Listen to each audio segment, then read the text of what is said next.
Assalamu alaikum everyone and welcome to Na'na School. In this series of videos, I'll be teaching you human resource management. You can find the name of the textbook or reference that I'm using in the description box below. In the last video, I explained theories related to employee motivation. In this video, I'm going to talk about employee relations. To start, let's define employee relations. Employee relations involve establishing and maintaining positive relationships between employees and employers. This contributes to productivity, motivation, morale, discipline, and cohesive work environment. Employers can do many things to build positive employee relations. Here are some examples. Ensuring fair treatment.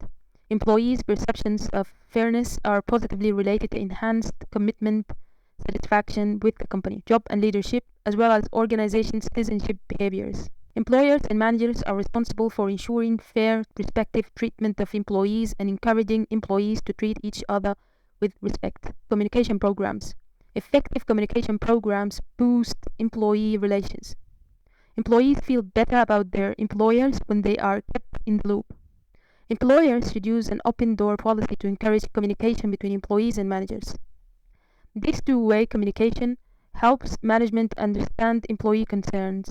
Organization climate surveys are one way to measure employee perceptions of the company. Organizational climate refers to employees' shared perceptions of the company's psychological environment, such as concern for employees' well-being, supervisory behavior, flexibility, appreciation, ethics, empowerment, political behaviors, and rewards. Third, developing employee recognition or relations programs.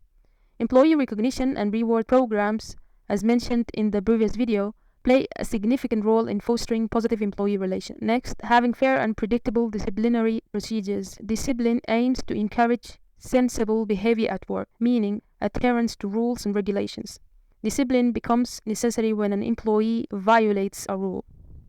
There are three pillars of fair discipline. First, rules and regulations. An acceptable disciplinary process starts with clear disciplinary rules and regulations, covering issues like theft, destruction of company property, drinking on the job, and insubordination. Second, penalties. A system of progressive penalties is the second pillar of effective discipline. The severity of the penalty usually depends on the offense and the number of times it has occurred. Third, appeals process. An appeals process ensures that discipline is administered fairly. Next, let's talk about creating an ethical organization. But first, what is ethics? Ethics is the study of standards of conduct and moral judgment, as well as standards of right conduct. Okay, now how can managers create a more ethical environment? They need to do two things, basically. They need to reduce job-related pressures. One study asked employees to list their reasons for taking unethical actions at work.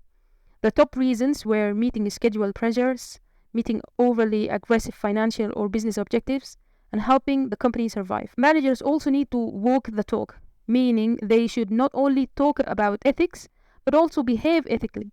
A study found that the level of misconduct at work dropped dramatically when employees observed their supervisors exhibiting ethical behavior. Now, how can human resource managers create a more ethical environment? Here are several steps HR can take. First, institute ethics policies and codes.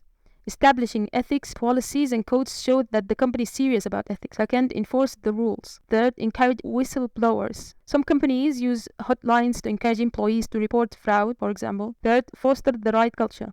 Organizational culture encompasses the values, traditions, and behaviors shared by a company's employees. Fifth, hire right. As one writer says, the simplest way to tune up an organization, ethically speaking, is to hire more ethical people. Sixth, use ethics training. Ethics training involves showing employees how to recognize ethical dilemmas, apply codes of conduct to resolve problems, and use disciplinary practices ethically. Seventh, use rewards and discipline. Punish unethical conduct and reward ethical behavior, simply.